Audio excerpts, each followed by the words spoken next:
Hey guys, welcome to Tip Tuesday. My name is Ben Sykes. I am Director of Product Development here at IndySoft. Hope you guys are staying safe. So for Tip Tuesday this week, I thought we would keep it very simple and just talk about how we get in and out of the software.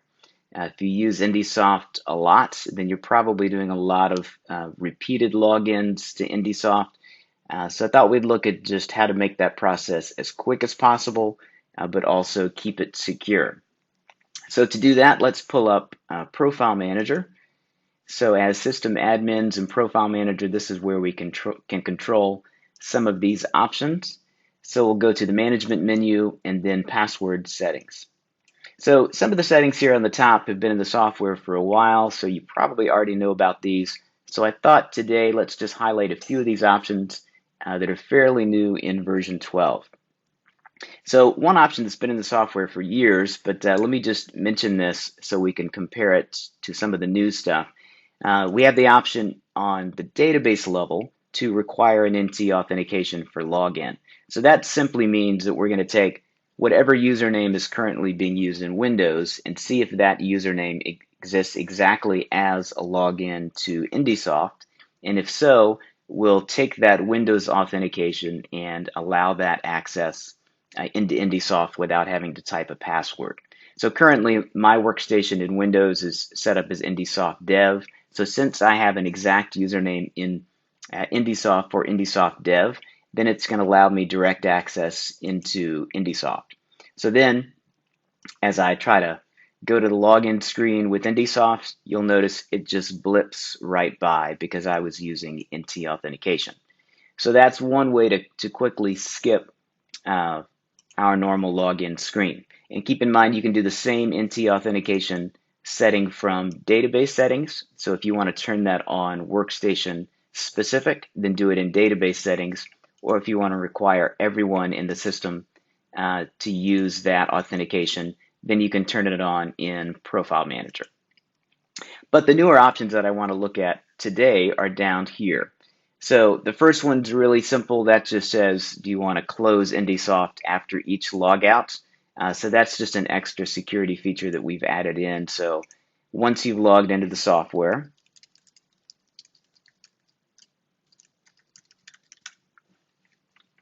then that just means our logout option here that we have from the hamburger menu, that if you say logout, it's not going to take you back to a logged in screen.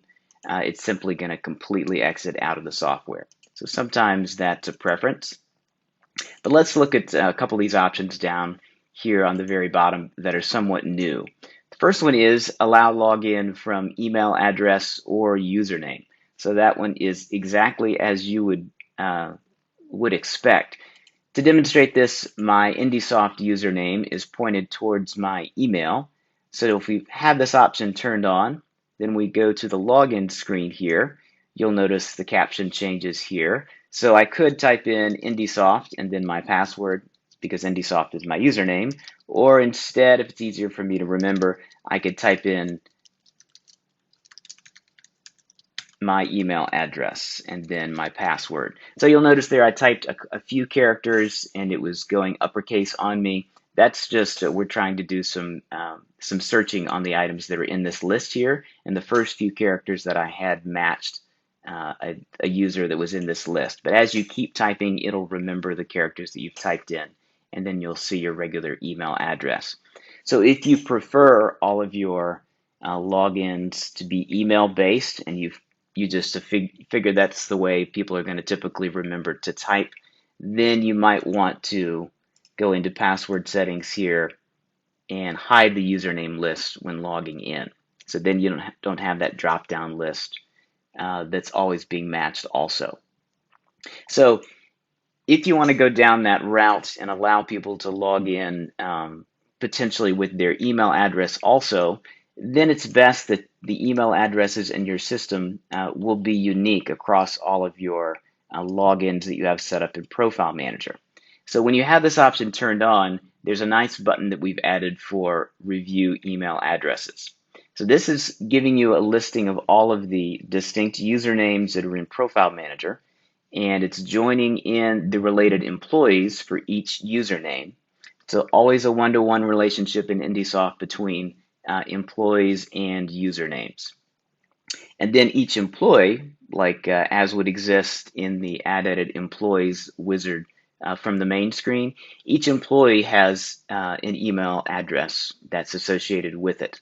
So this grid not only shows you the related email addresses and employees, but also lets you edit those email addresses. So you could quickly look at these and fix some of these. And yeah, I know Joe's email, so you could put it in right there and quickly supplement some of the information in your database. And if you happen to have any of these email addresses that were duplicated in your system, I don't happen to have that currently in my system, but if you did, it would highlight those as being read, and it would make sure that you address those duplicates before you exit this dialog. And it's not going to let you add in any of these duplicates also. So as we try to scroll off of that, it's going to remind you that only unique email addresses are allowed. So you have to make sure you've set up that uniqueness before you turn on this option for allowing a login based on email. So it's a very handy place for reviewing your different related employees and email addresses. So the final option that I want us to look at is allowing Google Authentication. So the Google Authentication is also an email-based type of login. So say for my login here for IndySoft, that's pointing to my email address at IndySoft, and Google handles that email address.